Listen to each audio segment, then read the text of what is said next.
大家好啊，咱今天独家专访美国前国务卿庞培欧。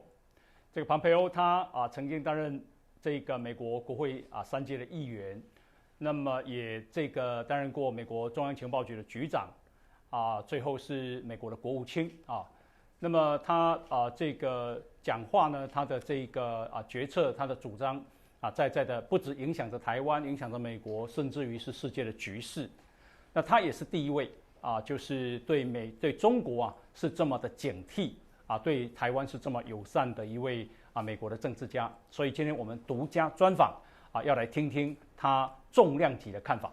首先请教国务卿，就是这个中国即将举行20大，那么习近平大概就是会担任第3任的国家主席那他上任之后，他的权力更加的巩固吗？另外就是对美国、对台湾、对全世界的新挑战是什么？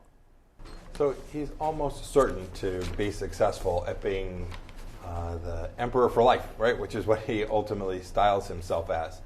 Having said that, you can also see that there's a fragility there, because in the end, he doesn't really represent the people of China. He represents the Chinese Communist Party, and most of the people inside of China, whether they can say so or not, because it's a totalitarian regime, they know that the things he does, the way he behaves, the kleptocracy that the Chinese Communist Party has become is not in the best interest of the Chinese people. So while he has a grip on power, it's fragile, and there are so many ways that you can see that, not the least of which is the way he radically overreacts when Americans visit Taiwan.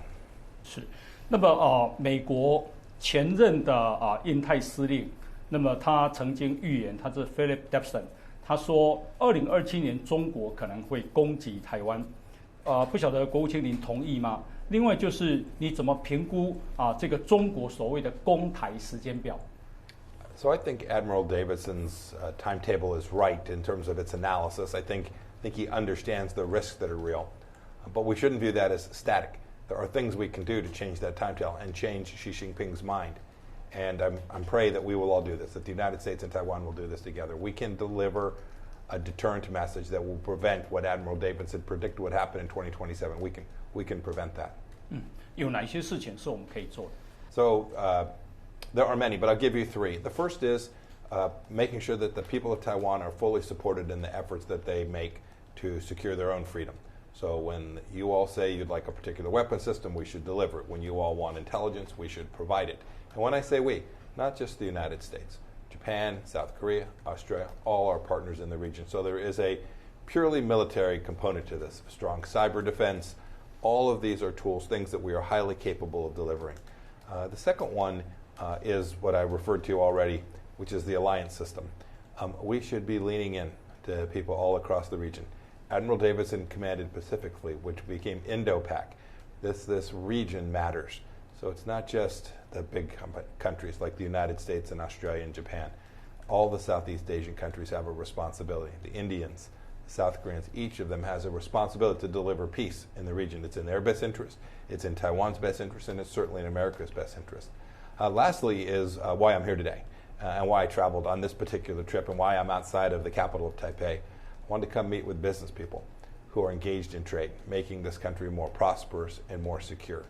That power, the power that comes from economic might, trading with nations, not being dependent on the Chinese Communist Party and its market. The less dependency there is on China, the more likely it is that we can withstand what they will do first, which is not invade but coerce. And so it is the capacity to prevent the Chinese Communist Party from coercing Taiwan, from coercing Southeast Asia, that is most important. And it will be the business community, innovators, risk takers, business people who drive that process forward. 第一次来到台湾的南部吗？ It is. It's the first time I've been here and been able to travel outside of the capital. 感受到这个热情吗？ I do. It does feel different. I've been able to travel around just a little bit and meet with some of the people. It's very kind. It's very warm. It reminds me very much of my home state of Kansas. People making stuff, manufacturers, people taking care of their own families. Yes, it's been lovely. 如果说中国一旦攻占台湾，国际情势会怎么演变？ Boy, it's hard to know what happens in the aftermath. I'm convinced the Chinese Communist Party will fail in its efforts. The freedom-loving people aren't going to be subjugated by the Chinese Communist Party. My sense is if she were to take such an action, he'd become a pariah to even those nations that are fence-sitting today, that are fearful for whatever series of reasons to act in a way that might put them under the thumb of the Chinese Communist Party, were he to engage in an actual invasion, a military effort here to invade this place. I'm convinced that the whole world would see that for precisely what it is and respond appropriately. 那么这个台湾啊，在自己在防卫中国入侵这个的部分，台湾还有什么是不足的，需要再做的？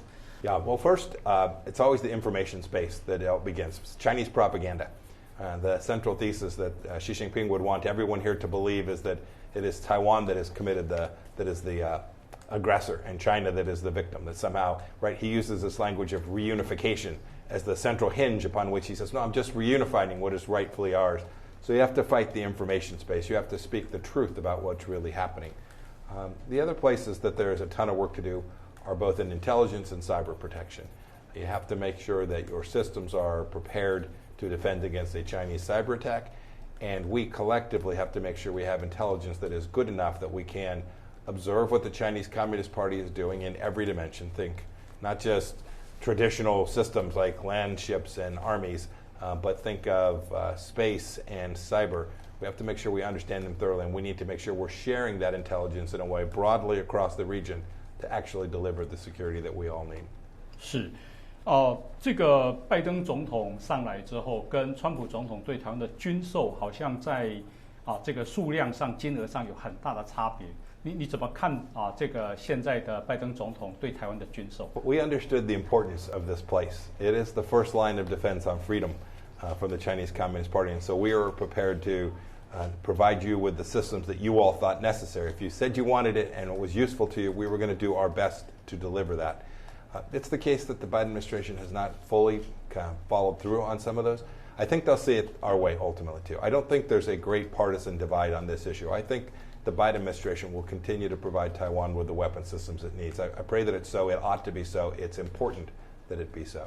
是，中国现在每天派大量的军舰、飞机来这个侵扰台湾，这个台海的现状是不是已经被中国改变了？ I don't think there's any doubt that Xi Jinping is trying to change the status quo. Your government will have to make what are complicated decisions to prevent that from happening. We should provide enormous support to make sure that the status quo doesn't change. That's the agreement.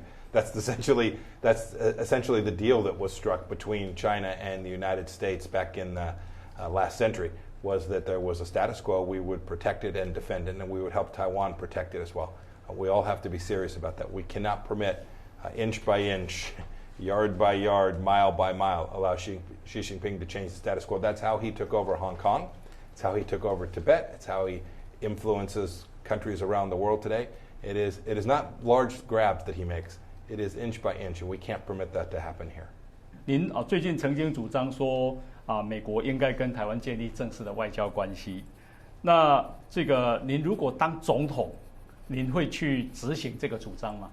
I just think it's the acceptance of the reality of the fact that this is a separate country, an independent country, a country with its own political leadership, a country with its own economy, a country that controls its own security. Those are the hallmarks of a sovereign nation. Those are not hallmarks of an independent country. And it seems that much as we did in the Trump administration, where we acknowledged that the rightful capital of Israel was Jerusalem, much as we acknowledged that the Golan Heights belonged, that this land belonged to them, we should acknowledge facts. We should be based on reality.